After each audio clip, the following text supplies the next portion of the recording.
अस्सलाम वालेकुम friends, this is Ahmad here. मैं उम्मीद करता हूँ आप सब ठीक ठाक होंगे और बहुत अच्छे से रिस्क मैनेज करके ट्रेड्स ले रहे होंगे।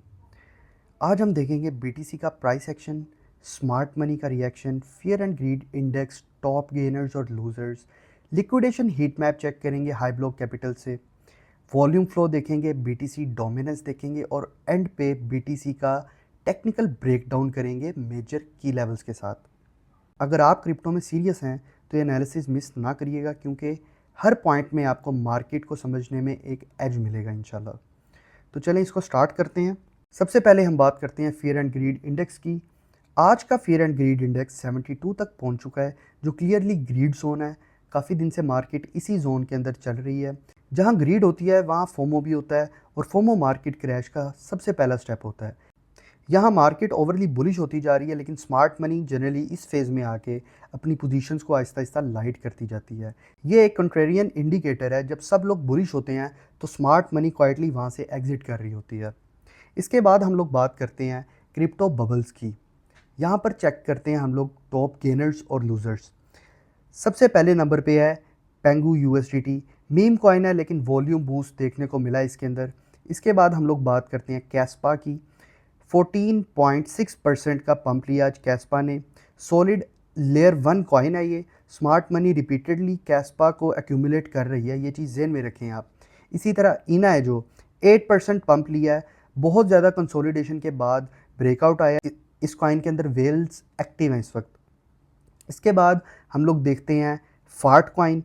फार्ट कॉइन के अंदर 9.6% का पंप आया है। ये भी एक प्योर मीम कॉइन है। ऐसे कॉइन को शॉर्ट टर्म में प्ले करो, लेकिन लॉन्ग टर्म कभी भी होल्ड ना करो।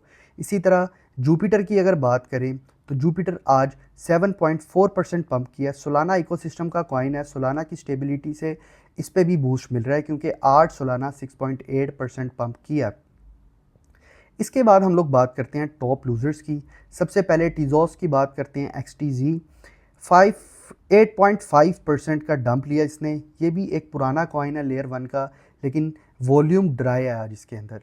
इसी तरह बिटकॉइन कैश की अगर बात करें तो 4.5% का डंप लिया इसने। हाल्विंग के बाद इसका इंटरेस्ट वीक होता जा रहा है, ये चीज़ साफ नज़र आ रही है। इथीरियम क्लासिक की अगर बात करें तो 4.9% का डंप लिया इथीरियम क्लासिक ने। और मुझे पर्सनली ये लगता है कि इथीरियम क्लासिक का जो नैरेटिव है ना, इसमें बहुत पैसा आया, सारा कुछ हुआ, लेकिन इसका नैरेटिव अब मुझे लगता है ओवर हो चुका है। इसी तरह WLD की अगर हम लोग बात करें तो 3.2% का डंप लिया आज WLD ने। ये मुझे पर्सनली एक सिग्नल लग रहा है कि ये रेगुलेटरी कंसर्न्स हैं और इनसाइडर सेलिंग की न्यूज़ आ रही है यहाँ पे, मुझे लग रहा है ये। बाकी देखते हैं आगे क्या होता है। मुझे पर्सनली आज ज़्यादातर कॉइन्स पंप हुए हुए ही लगे हैं, लेकिन मार्केट ओवरऑल डायरेक्शन स्टेबल नहीं कर रही। अगर तो ओवरऑल डायरेक्शन स्टेबल करेगी अपनी, फिर कोई बात हम सोच सकते हैं। मीम पम्प्स और स्पेकुलेटिव कॉइन्स का ब्रेकआउट स्मार्ट मनी का एग्जिट सिग्नल भी हो सकता है। इस चीज़ को जहन में रखें। मीम कॉइन्स का पंप होना ये पहली दफ़ा आज पेंगू या ये कॉइन्स इस तरह के पहली दफ़ा पंप नहीं हुए। फार्ट कॉइन, पेंगू, इस तरह के कॉइन्स पंप लेते रहते हैं और बहुत से लोग होते हैं इसमें अपना नुकसान करते रहते हैं। 99% तो लोग अपना नुकसान ही करते हैं मीम कॉइन्स के अंदर। तो यहाँ पर आपने सोच समझ कर अपना पैसा डालना होता है।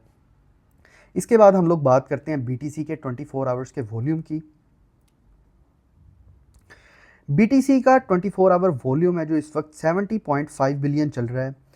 ना ये ज़्यादा बुलिश है, ना ही ये वीक है।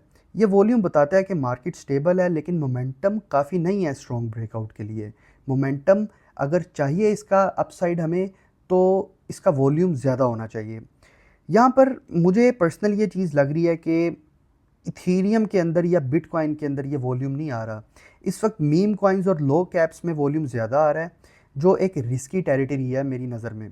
मतलब रिटेल जो है इस वक्त बहुत ज़्यादा फियर ऑफ मिसिंग आउट जो होता है ना, फोमो कर रहे हैं इस वक्त। स्मार्ट मनी क्वाइटली यहाँ से जो है लार्ज कैप्स में से या तो एग्जिट ले रही है या फिर एक री एंट्री पोजीशन यहाँ पर देख रही है। इसके बाद हम लोग हाई ब्लॉक कैपिटल के ऊपर लिक्विडेशन हीट मैप देखते हैं। जी तो फ्रेंड्स, हम लोग हाई ब्लॉक कैपिटल के ऊपर आ चुके हैं और यहाँ पर अगर मैं आपको दिखाऊं, नीचे 115K से लेके 113.6K तक हम लोगों को हैवी लिक्विडेशन क्लस्टर नज़र आ रहा है यहाँ पे। अगर बीटीसी इस जोन में ब्रेक करता है तो शार्प सेल ऑफ आएगा। यहाँ पर मैं आपको बता रहा हूँ बहुत ज़्यादा लॉन्ग स्क्वीज़ हो जाएंगे। ये जोन स्टॉप लॉस हंट करेगा। और मैं आपको पर्सनली बताऊं, मुझे पहले लगता है कि ये वाला जो जोन है, पहले ये जोन टारगेट होगा, उसके बाद इस जोन को टारगेट किया जाएगा। ये मेरा पर्सनल बिलीफ है। आप लोगों का फाइनेंशियल एडवाइज़र नहीं हूँ मैं। अपनी रिसर्च करके आप लोगों ने ट्रेड लेनी है जो भी लेनी है। इसी तरह ऊपर अगर हम लोग देखें तो 1,21,000 से लेके 1,23,000 तक तो आ रही है। अच्छा, आज आप ये देखें 24 वाला जो लेवल है, यहाँ पर हम लोगों को कोई एज सच लिक्विडेशंस नज़र नहीं आ रही। तो लिक्विडेशन आपको पता है डेली बेसिस पे, आवरली बेसिस पे, वीकली बेसिस पे, मंथली बेसिस पे लिक्विडेशंस चेंज हो रही होती हैं। लोगों के स्टॉप लॉसेस चेंज हो रहे होते हैं। बहुत से लोग अपनी ट्रेड्स निकाल रहे होते हैं, लॉस में ही बंद कर देते हैं या प्रॉफिट ले लेते हैं। तो इसीलिए लिक्विडेशन जो है ये चेंज होती रहती हैं, क्लस्टर के अंदर चेंजेस आते रहते हैं। यही वजह है कि 124 के ऊपर हम लोगों को एज सच कोई मेजर लिक्विडेशन आज नज़र नहीं आ रही। इसके बाद हम लोग बात करेंगे बीटीसी की डोमिनेंस की। बीटीसी की डोमिनेंस की अगर हम लोग बात करें तो बीटीसी ने एक तो अच्छा यहाँ पर हम लोगों को ब्रेक डाउन दिया है एक मेजर सपोर्ट से। सबसे बड़ा सिग्नल तो ये है कि बीटीसी की डोमिनेंस और नीचे जाएगी। इसके बाद अगर आप लोग देखें तो ये एक एम शेप पैटर्न हम लोगों को नज़र आ रहा है। ये एक तरह की बहुत खूबसूरत शेप बन रही है, जिसका मतलब ये हुआ कि या तो मार्केट मैक्सिमम या तो इधर आती है, इधर नहीं आती तो थोड़ा सा ऊपर जाएगी, और अल्टीमेटली इसने नीचे वाली साइड पर ही आना है। या तो एक ये सिनेरियो यहाँ पर क्रिएट हो रहा है, ठीक है। ये सिनेरियो अगर क्रिएट नहीं हो रहा तो फिर यहाँ से हम लोगों को एक फेयर वैल्यू गैप मिल रहा है डेली टाइम फ्रेम पे। अच्छा, फेयर वैल्यू गैप बहुत खूबसूरत चीज़ होती है। यहाँ पर अगर हम लोग देखें ना तो ये 50% जो इसका फेयर वैल्यू गैप का हिस्सा है ना, ये मिटिगेट करने के बाद हो सकता है कि ये अपसाइड मूवमेंट ले ले। एक 50% इसका बनता है 60.3 पर। अगर ये आएगा तो हो सकता है वहाँ से एक छोटा सा रिवर्सल दे आपको, और उसके बाद वापस नीचे ही आएगा, क्योंकि इसने मेजर सपोर्ट तोड़ दी हुई है। डेली टाइम फ्रेम पे जो सपोर्ट होती है वो कोई मजाक नहीं होती, वो बहुत मेजर सपोर्ट होती है। और जब वो टूट जाए तो इसका मतलब है मार्केट के अंदर एक ऑपोजिट डायरेक्शन में मूवमेंट आएगी। यहाँ पर आप लोगों के लिए एक वार्निंग है, अगर बीटीसी गिरता है और इसकी डोमिनेंस भी गिरती है, डोमिनेंस तो गिर रही है यहाँ पे, लेकिन बीटीसी इस वक्त कंसोलिडेट कर रहा है, लेकिन अगर बीटीसी भी गिरता है और इसकी डोमिनेंस भी गिरती है तो ये एक बहुत बड़ा सिग्नल है कि मार्केट यहाँ पर क्रैश हो सकती है। यहाँ पर आप लोगों ने एहतियात से काम लेना है। लेकिन अगर बीटीसी इसी रेंज के अंदर बाउंड रहता है, कंसोलिडेट करता रहता है और डोमिनेंस गिरती है, तो ये हो सकता है ओल्ड कॉइन्स के लिए एक बेस्ट टाइम हो एंटर होने का। यहाँ पे अगर आप कोई पोजीशन लेना चाहते हैं तो इस चीज़ को देखें कि बीटीसी भी स्टेबल रहे और डोमिनेंस भी गिर रही हो। अभी तक हम लोग यही चीज़ देख रहे हैं कि यहाँ से बीटीसी की डोमिनेंस तो गिर रही है, लेकिन बीटीसी कंसोलिडेट कर रहा है एक ही जोन में, वो अपनी डायरेक्शन के अंदर बहुत ज़्यादा नीचे नहीं आ रहा। इसके बाद हम लोग बात करते हैं अपने बेस्टी, अपने बड़ी बिटकॉइन की। तो बिटकॉइन इतने दिनों से उसी एक प्राइस रेंज के अंदर कंसोलिडेशन के अंदर आ रहा है। यहाँ पर अभी तक मैंने जो आपको सिनेरियोस बनाकर दिए थे, एक दफ़ा मैं आपको दोबारा बता देता हूँ। एक सिनेरियो तो ये है कि यहाँ से ये एक स्पॉट बनी हुई है, स्पॉट तक आएगा, एक दो दफ़ा यहाँ पर आया भी है, रीटेस्ट किया इसने यहाँ पर भी 2 दफ़ा, और ये ज़्यादा देर की बात नहीं है, ये 21 जुलाई की बात है। मतलब ये आज में 1 बजे आया और उसके बाद 5 बजे भी इसको यहाँ पर आके इसने टेस्ट किया और उसके बाद ये ऊपर चला गया। अब देखते हैं कि आगे क्या मूव हो सकती है, और आगे जो मूव होगी मुझे पर्सनली ये लगता है कि हो सकता है नीचे लिक्विडेशंस ग्रैब करें। फेयर वैल्यू गैप बना हुआ है यहाँ पर, अगर आप देखें तो डेली टाइम फ्रेम के अंदर एक बहुत अच्छा फेयर वैल्यू गैप बना हुआ है। ये 50% तक ये फेयर वैल्यू गैप मिटिगेट हो सकता है, उसके बाद ऊपर जा सकता है। अगर ये कुछ भी नहीं होता तो उसके बाद फिर ये वाली सपोर्ट तो पड़ी है। ये मैंने आपको बताया था कि यहाँ पर से मैं बहुत खुला डुल्ला होकर एक ट्रेड अपनी लॉन्ग की लूँगा। Risk will still be managed.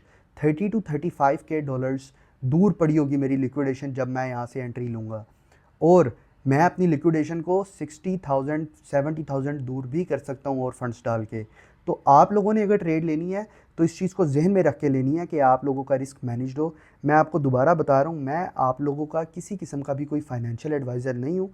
मैं आप लोगों को हेल्प कर रहा हूँ एक एजुकेशनल और इन्फॉर्मेशनल कंटेंट बनाकर, ताकि आप लोगों को ये क्लैरिटी आए कि इस वक्त मार्केट की क्या मूवमेंट हो सकती है, स्मार्ट मनी इस वक्त क्या सोच रही है और आपको किस तरह से सोचना चाहिए। आया आप रिटेल ट्रेडर्स की तरह सोचेंगे या स्मार्ट मनी की तरह सोचेंगे।